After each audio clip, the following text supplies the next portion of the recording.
सलाम दोस्तों, आपका दोस्त आपका होस्ट मलिक खिज़र हाजिर है एक नए वीडियो के साथ। दोस्तों, आज हम बड़े ही अहम मौजू पर बात करेंगे जिसका चर्चा आज पूरी दुनिया में हो रहा है और वो है artificial intelligence.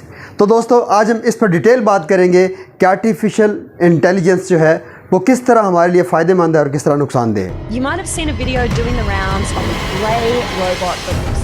The danger of AI is much greater than the danger of nuclear weapons. And the big difference is that with digital systems. Now, you may have heard of ChatGPT. It's a popular online chatbot which is powered by artificial intelligence. दोस्तों, artificial intelligence दुनिया को बदल रहा है।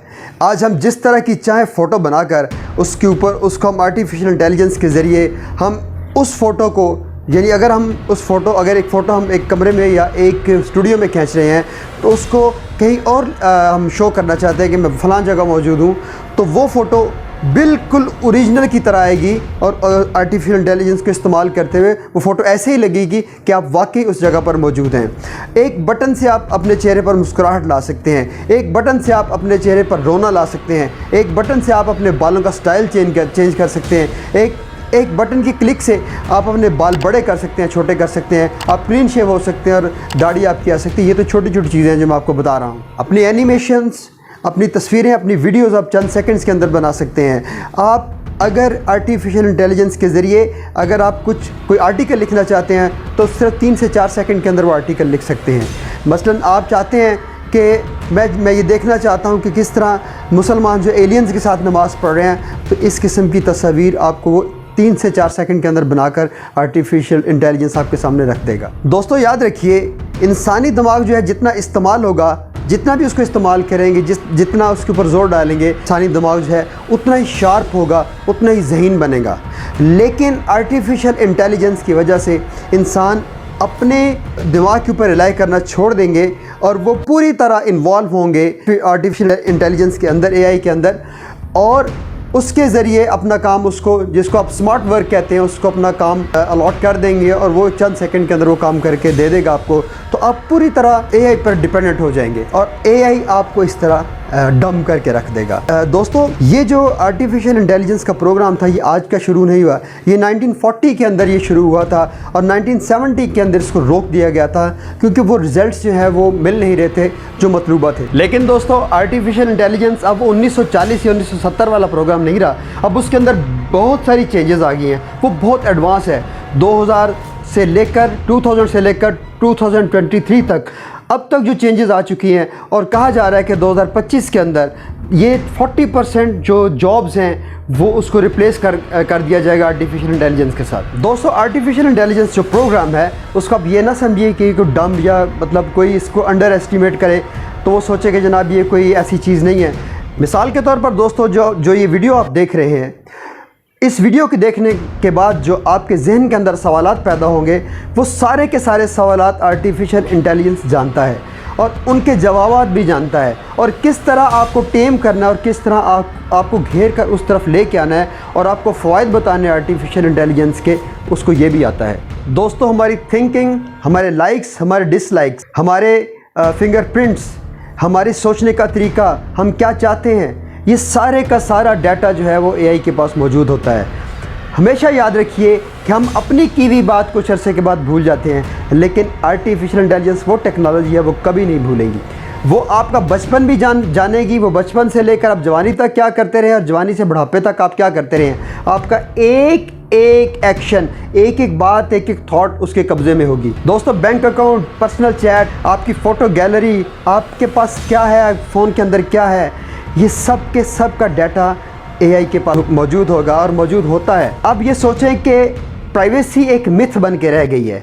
ये आपकी की हुई बातें, ये आपकी की हुई हरकतें एक न एक दिन दुनिया के सामने ले आएगा। वो कब लेके आनी है ये आर्टिफिशियल इंटेलिजेंस जानता है। दोस्तों, we will depend 100% soon on artificial intelligence. दोस्तों, आर्टिफिशियल इंटेलिजेंस के ज़रिए सून जंगें लड़ी जा सकेंगी, आपकी थॉट मैनिपुलेट की जा सकेगी और दोस्तों फेक न्यूज़ फैलाकर आपको मिसलीड किया जा सकेगा और ये होगा, याद रखिए। दोस्तों, याद रखिए, इंसान जब फैसला करता है वो फैसला उसके अंदर लॉजिक शामिल होती है, उसके अंदर जज्बात शामिल होते हैं, उसके अंदर एहसासात शामिल होते हैं। लेकिन आर्टिफिशियल इंटेलिजेंस जो फैसला करता है वो चंद लम्हे के अंदर करता है, चंद सेकंड्स के अंदर करता है, और उसके अंदर ये सारी चीज़ें शामिल नहीं होती। तो सोचिए वो कितना एक नुकसानदेह हथियार होगा इंसानियत के लिए। लोग महफूज हो सकते थे इस सारे कुछ से, लेकिन फेसबुक ने ये काम होने नहीं दिया। दोस्तों, कुछ अर्सा पहले मेटा ने 2 रोबोट्स बनाए, बॉब एंड एलिस। ये आहिस्ता आहिस्ता आपस में बात करते रहे और बात करते करते इस नहज तक पहुंच गए कि इन दोनों ने अपनी कोई लैंग्वेज ईजाद कर ली जो उसके बनाने वाले को भी समझ नहीं आई, और उस प्रोग्राम को फौरी तौर पर रोक दिया गया क्योंकि उससे कुछ भी हो सकता था, उससे बड़ी से बड़ी डिस्ट्रैक्शन हो सकती थी। तो दोस्तों, ये एक मिसाल काफ़ी है आर्टिफिशियल इंटेलिजेंस के तरीक़ाकार को समझने के लिए। दोस्तों, जैसे मैंने पहले अर्ज़ किया कि आर्टिफिशियल इंटेलिजेंस हमारे लिए हर काम कर सकती है, हमारे लिए ईमेल लिख सकती है, हमारे लिए ऑटो रिप्लाई कर सकती है, हमें हेल्थ एडवाइस दे सकती है। इसके अलावा AI हमारे लिए वर्चुअल असिस्टेंट का काम भी कर सकती है। दोस्तों, आर्टिफिशियल इंटेलिजेंस इंसानी ज़िंदगी के अंदर बहुत बड़ा इनकलाब बर्पा करने वाली है। याद रखिए दोस्तों, आर्टिफिशियल इंटेलिजेंस के आने से 85 मिलियन जो है 85 मिलियन जॉब्स ख़त्म हो जाएंगी, लेकिन खुशी की बात यह है कि 93 मिलियन जॉब्स जो हैं वो दोबारा से क्रिएट भी हो जाएंगी। दोस्तों, आर्टिफिशियल इंटेलिजेंस के आने से स्कूलों की पढ़ाई का तरीकाकार बदल जाएगा। दोस्तों, पॉलिटिकल सिस्टम बदल जाएगा। वॉर्स, मैंने जैसे पहले अर्ज़ किया कि वॉर्स भी आर्टिफिशियल इंटेलिजेंस के ज़रिए ही लड़ी जाएंगी। दोस्तों, यूँ तो आर्टिफिशियल इंटेलिजेंस का इस्तेमाल पिछले काफ़ी सालों से हो रहा है, लेकिन नवंबर 2022 के अंदर जब ChatGPT मार्केट में आया तो इसके इस्तेमाल को बूस्ट मिला। तो ChatGPT 3.5 आप आराम से फ्री डाउनलोड कर सकते हैं गूगल पे जाकर। आर्टिफिशियल इंटेलिजेंस के अंदर ChatGPT का जो सॉफ्टवेयर है उसको LLM कहते हैं। LLM यानी लार्ज लैंग्वेज मॉडल कहते हैं। इसकी पॉपुलैरिटी का अंदाज़ा आप दोस्तों इस ऐसे लगा सकते हैं कि नेटफ्लिक्स को अपने 1 मिलियन यूज़र तक पहुंचने के लिए 3.5 साल लगे, किक स्टार्टर को 2.5 साल लगे, और ट्विटर को 2 साल लगे, फेसबुक को 10 माह लगे। सुनकर हैरान होंगे कि ChatGPT को अपने 10 लाख यानी 1 मिलियन व्यूवर्स तक पहुंचने के लिए सिर्फ 5 दिन लगे। ChatGPT के अंदर जाकर आप अपना दुनिया का कोई सवाल आप करें, आपको ChatGPT जवाब देगा। आपको वटेवर आप उर्दू में गालिब की शायरी सुनना चाहते हैं तो आपको सुनाएगा। आप अरबी के अंदर कोई आयत सुनना चाहते हैं तो आपको कुछ वो सुनाएगा। आप हदीस सुनना चाहते हैं तो वो आपको सुनाएगा। आप गाना सुनना चाहते हैं तो आपको वो सुनाएगा। याद रखिए, आर्टिफिशियल इंटेलिजेंस इस वक्त 2025 के अंदर, मतलब आप सोचिए कि 2020 के अंदर अगर वो बच्चा था और उसको लड़कपन में आते हुए 3 साल लगे हैं 2023 के अंदर, तो अगली जवानी तक पहुंचते पहुंचते सिर्फ 6 माह लगे। दोस्तों, माजी में ये समझा जाता था कि जो स्किल्ड पीपल हैं, लाइक डिज़ाइनिंग करते हैं, आप सपोज़ कोई शख्स जो है वो टेक्सटाइल डिज़ाइनिंग करता है या कोई और पेंटिंग वगैरह करता है, तो उनकी जॉब सबसे आखिर में जाएंगी। लेकिन सबसे पहला ख़तरा इन्हीं जॉब्स को है, क्योंकि आर्टिफिशियल इंटेलिजेंस आपको ऐसे ऐसे डिज़ाइन चंद सेकंड्स के अंदर बना देगा जो आपके वहमो गुमान में भी नहीं है। दोस्तों, लोगो बनाने का काम बहुत ही मुश्किल समझा जाता था और बहुत ही क्रिएटिव समझा जाता था। अब 2 software mid journey and stable diffusion की मदद से आप चंद सेकंड के अंदर अपना मतलूबा लोगो जो है वो हासिल कर सकते हैं। इससे कितनी बचत होती है, ज़ाहिर आप डिज़ाइनर को पैसे देते हैं, लेकिन इसके अंदर चंद सेकंड के अंदर आप 20 डिज़ाइन अपने सामने रखकर उसके अंदर से आप अपना डिज़ाइन चूज़ कर सकते हैं। इसी तरह म्यूज़िक के अंदर आप एक गाने को सिर्फ गिटार पर सुन सकते हैं, सिर्फ पियानो पर सुन सकते हैं, सिर्फ ड्रम और फ्लूट पर सुन सकते हैं। इतनी चेंजेस हैं।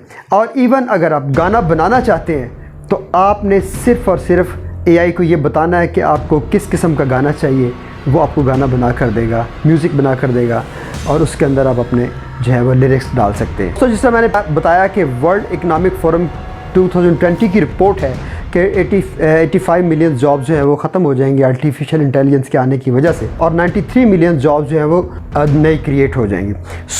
ज़रूरत किस बात की है कि सपोज़ मैं आपको मिसाल देता हूँ कि जब गाड़ी आई तो गाड़ी या टांगा चलाने वाले की जॉब ख़त्म हो गई, तो अगर वो ड्राइविंग ना सीखता, अगर वो घोड़ाबान ड्राइविंग ना सीखता तो बेरोज़गार हो जाता। बिल्कुल इसी तरह अगर आर्टिफिशियल इंटेलिजेंस का मुकाबला करना है या उसके साथ चलना है तो आपको आर्टिफिशियल इंटेलिजेंस के ऊपर अबूर हासिल करना होगा। पाकिस्तान की 75% आबादी जो है वो पढ़ लिख नहीं सकती, और इसी तरह more than 60% people can not use computer.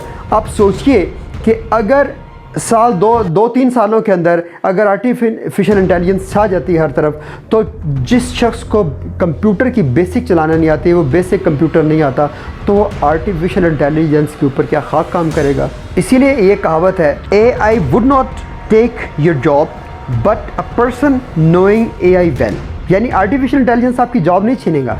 आपकी जॉब कौन छीनेगा? जिसको आर्टिफिशियल इंटेलिजेंस के ऊपर अबूर हासिल है। दोस्तों, माजी में जॉब्स हासिल करने के लिए ज़रूरी था कि आपको कंप्यूटर नॉलेज आता हो, मगर फ्यूचर में जॉब्स हासिल करने के लिए लाजिम होगा कि आपको आर्टिफिशियल इंटेलिजेंस के बारे में नॉलेज आता हो, उसके बारे में पता हो। दोस्तों, जिस तरह मैंने आदाद शुमार बताए हैं आपको, ये हुकूमतों की आंखें खोलने के लिए काफ़ी है, ख़ास तौर पर एजुकेशन डिपार्टमेंट की, कि जो फ्यूचर के ऊपर डिपेंड करता है कि हमारी नौजवान नस्ल फ्यूचर में जाकर इस मुल्क की बागडोर संभालेगी। तो पाकिस्तान में तो दोस्तों पहले ही लोगों का कोई वाली वारिस नहीं है, कोई पूछने वाला नहीं है, ना कोई हुकूमत पूछने वाली है। तो आपको खुद मेहनत करना होगी, खुद आर्टिफिशियल इंटेलिजेंस के ऊपर अबूर हासिल करना होगा, तब जाकर आपका फ्यूचर सेव होगा। इस पर एक और आंखें खोलने वाली बात है, और सबसे बड़ी बात क्या है कि हमारे उलमा को अपनी आंखें खोलनी चाहिए। हमारे दीन के करता धरता जो लोग हैं उनको अपनी आंखें खोलनी चाहिए। उनको इस आर्टिफिशियल इंटेलिजेंस को पढ़ना चाहिए और इसके ऊपर अबूर हासिल करना चाहिए। मैं ये बात अब बता रहा हूँ आपको, और ये 2-3 साल बाद आपको समझ आएगी कि आज उम्मत मुसलमान कहाँ खड़ी है और उस वक्त कहाँ खड़ी थी। आपको याद होगा जब इंडस्ट्रियल रेवोल्यूशन आया था और टेलीफोन ईजाद हुआ था, तब इज्तिहाद पर पाबंदी थी, और मुसलमानों को ये बात समझ ही नहीं आई कि इस टेक्नोलॉजी का, इंडस्ट्रियल रेवोल्यूशन का मुकाबला कैसे करना है, इसका हुक्म कैसे निकालना है। तो मुसलमान उम्मत जो है वो बिल्कुल पीछे रह गई और अंधेरों की अथाह गहराइयों के अंदर गिर गई। याद रखिए, आर्टिफिशियल इंटेलिजेंस के ऊपर अगर उलमा ने और हमने अबूर हासिल ना किया, तो जितनी मार उस वक्त पड़ी थी उससे 100 टाइम्स ज़्यादा मार जो है वो उम्मत मुसलमान को पड़ेगी। और ये याद रखिएगा बात, उलमा अपनी आंखें और कान खोल कर सुन लें। दोस्तों, याद रखिए, आर्टिफिशियल इंटेलिजेंस खुद से कुछ नहीं है। इसके अंदर जो चीज़ फीड होगी वही इसके लिए मालूमात होगी, और वो उन्हीं की बुनियाद पर डिसीजन किया करेगा। आर्टिफिशियल इंटेलिजेंस एक टेक्नोलॉजी है, और टेक्नोलॉजी खुद से हलाल हराम नहीं होती, बल्कि उसका इस्तेमाल हलाल या हराम होता है। उलमा को इसके बारे में सोचना पड़ेगा, क्योंकि फ्यूचर में हो सकता है कि रोबोट मियाँ बीवी हो और रोबोट बीवी हो, और ह्यूमन मियाँ हो, रोबोट मियाँ हो, और ह्यूमन जो वुमेन है वो जो बीवी हो। सो इसके ऊपर इन्हें पहले से प्रिपेयर करना होगा खुद से। अब दोस्तों, थोड़ा पॉलिटिक्स पर बात कर लेते हैं। फ्यूचर में आने वाले पॉलिटिकल हालात के ऊपर AI कितना असर रखेगी, इसका डेमो हम माजी में देख चुके हैं। अमेरिका के अंदर ट्रंप इलेक्शंस और UK के अंदर ब्रिक्स को वोट देना, ब्रिक्स के अंदर किस तरह आर्टिफिशियल इंटेलिजेंस का यूज़ किया गया। फेसबुक के ज़रिए लोगों का डाटा इकट्ठा किया गया और लोगों की थॉट्स को पढ़ा गया, और उनकी थॉट्स को समझा गया कि वो लोग क्या चाहते हैं। सो पर्टिकुलरली मिसाल के तौर पर जो लोग जंगली हयात को बचाना चाहते थे, उन लोगों को क्या मैसेज भेजा गया? The European Union blocks our ability to speak out and protect polar bears. ये उन लोगों को मैसेज भेजा गया जो लोग इस बारे में परेशान थे कि जंगली हयात का क्या बनेगा। दोस्तों, इस तरह कुछ लोगों को फॉरेनर से बहुत डर लगता था, उनके बारे में एक मैसेज क्या छोड़ा गया? On how by being a part of the European Union तुर्की will be eligible for visa free travel, जो कि एक झूठ था, क्योंकि तुर्की को अभी तक वीज़ा फ्री ट्रैवल का फेज़ नहीं मिला। तो इन लोगों ने ब्रिक्स को वोट किया। इसी तरह कुछ लोगों को इन्फ्लेशन का बहुत ख़तरा था, सो उनको क्या मैसेज किया गया? UK leaves the European Union then we can save 933 pounds. इन तमाम लोगों को तमाम एड्स दिखाने की बजाय उनके मतलब के एड्स दिखाए। दोस्तों, AI की मदद से मशीन लर्निंग की गई और लोगों को वही मैसेज किए गए जो लोग पसंद करते थे। सो इसमें धोखा खाकर लोगों ने 59% से ज़्यादा लोगों ने इसके ख़िलाफ़ वोट किया, और इस तरह बरतानिया यूरोपियन यूनियन से बाहर निकल गया। दोस्तों, ये तो मैंने बात बताई है आपको जब AI बच्चा था, अब तो AI खुलकर जवान हो रहा है। याद रखिए, जिस तरह स्कैम्स आते हैं, जिस तरह लोगों को बेवकूफ़ बनाया जाता है, पहले ईमेल्स भेजी जाती थी कि मैं जी फ़लाँ जगह पे बैठा हूँ और मैं फ़लाँ अफसर का बेटा हूँ और मेरे पास इतनी दौलत है, और जनाब अगर आप मुझे अपना जो बैंक अकाउंट दें मैं उसके अंदर शिफ्ट कर दूँगा, और मैं आपके मुल्क में चक्कर लगाऊँगा और आपको उसके साथ आपके साथ कुछ देर रहूँगा और आपको पैसे दूँगा। इसके ऊपर लोगों ने बेशुमार अपने पैसे गंवाए। इसी तरह कंप्यूटर को AI की मदद से ऑटो रिप्लाई पर लगाकर एक स्कैम के अंदर 15 से 20 लाख रुपया माहाना इस स्कैम को चलाने वाले ने पैसा बनाया और लोगों को धोखा दिया। इसी तरह दोस्तों माजी के एक स्कैम के अंदर हाई मम स्कैम ने जिसने ये स्कैम लॉन्च किया था उसने 7 से 8 मिलियन डॉलर्स कमाए इस स्कैम के ज़रिए। सो दोस्तों फाइनली मैं अब आपको बताना चाहता हूँ कि अगर आप इस स्कैम से बचना चाहते हैं, आप आर्टिफिशियल इंटेलिजेंस के ऊपर अबूर हासिल करें, कोशिश करें कि जल्द अज जल्द आप आर्टिफिशियल इंटेलिजेंस की बेसिक्स को जानें और उसके ऊपर काम करें ताकि आप आइंदा आने वाली दुनिया का मुकाबला कर सकें, अदरवाइज़ आप बहुत पीछे रह जाएंगे। सो दोस्तों अगर आपको वीडियो पसंद आई है इसको लाइक करें, शेयर करें और कमेंट्स ज़रूर करें और अपने दोस्तों को शेयर करें और इसके बारे में लोगों को बताएं। अपने दोस्त अपने होस्ट मलिक खिज़र को इजाज़त दीजिए। अल्लाह हाफिज़।